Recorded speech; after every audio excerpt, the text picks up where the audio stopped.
नमः। नमस्कार मित्रों, यहाँ प्रस्तुत वीडियो विवाह के संबंध में है। यह वीडियो दो भाषाओं में है, हिंदी और अंग्रेजी, जो क्रमशः हिंदी और उसके बाद अंग्रेजी में प्रस्तुत है। The video presented here is in bilingual mode. First it is in Hindi followed by the English. ज्योतिष की दृष्टि में विवाह का आकलन। विवाह आकलन एक जटिल प्रक्रिया, इसमें कई आयामों को देखा जाता है। इसके लिए हम सभी आयामों की तो चर्चा यहाँ नहीं करेंगे, लेकिन हाँ, 2-3 आयाम जो महत्वपूर्ण होते हैं उनके बारे में हम बताने की प्रयास करेंगे। उपपद लग्न का सिद्धांत वो सिद्धांत है जो कि विवाह के असली जीवन का दर्पण है। विवाह के लिए सप्तमांश के साथ सप्तम भाव के साथ सप्तमांश और द्वादश भाव को भी देखा जाता है। उपपद द्वादश भाव का दर्पण है। विवाह होने में कितनी परेशानी आएगी या कितनी आसानी होगी, इसके लिए उपपद कुंडली से 11वां और 12वां भाव, और विवाह होने के बाद विवाह चलने में कितनी आसानी या कितनी कठिनाई, उसके लिए उपपद से दूसरा और तीसरा भाव।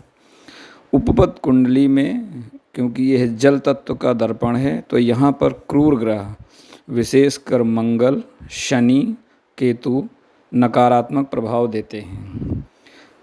वहीं पर सूर्य और राहु कहने के लिए तो नकारात्मक हैं, लेकिन ये ग्रह सहयोगी माने जाते हैं।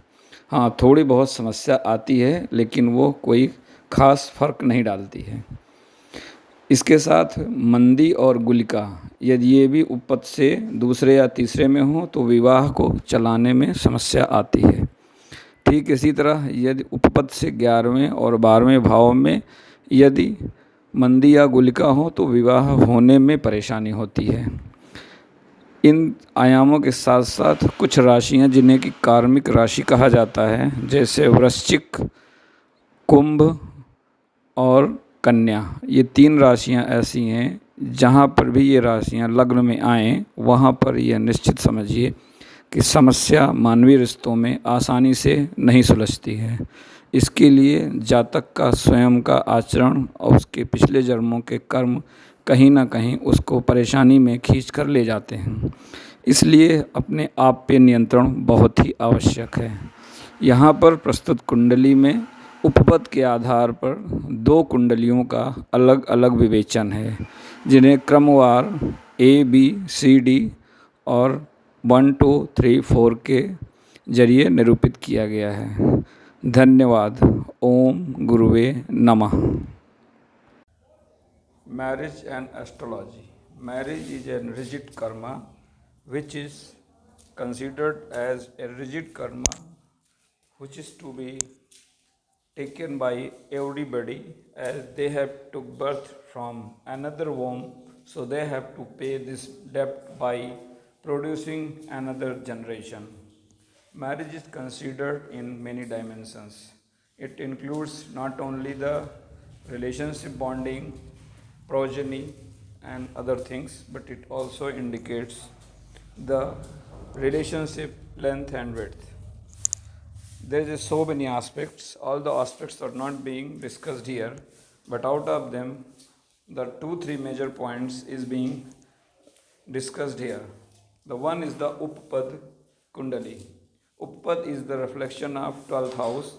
12th house is considered to be as a bed pleasure, and it is a long-term investment, as a marriage, a long-term relationship, and it is also a type of bonding which is to be felt and paid by everybody.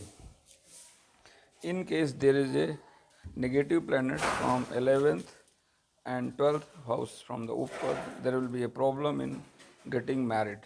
And the same time, if there is a negative planets in 2nd and 3rd to the Uppad, there will be again a problem to carry out the marriage relationship.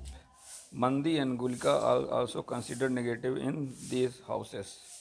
Likewise, there is a 3 signs: Scorpio or Vrishchik, Aquarius or Kumbh, and Virgo or Kanya. These signs are indicating the disturbance and struggles, ups and downs in the relationship. Relationship is the liquid, or it is a water content, so the fiery planets are negative in this matter. But in this, the sun is being already excluded based on the Parashar Hora Siddhant. Hence, by seeing the Uppad Kundali and the planets in the second, third, and 11th and 10th, 12th house from the Upapat Kundali, we can consider what is the marital happiness and other issues. Thank you. Om Guruve Namah.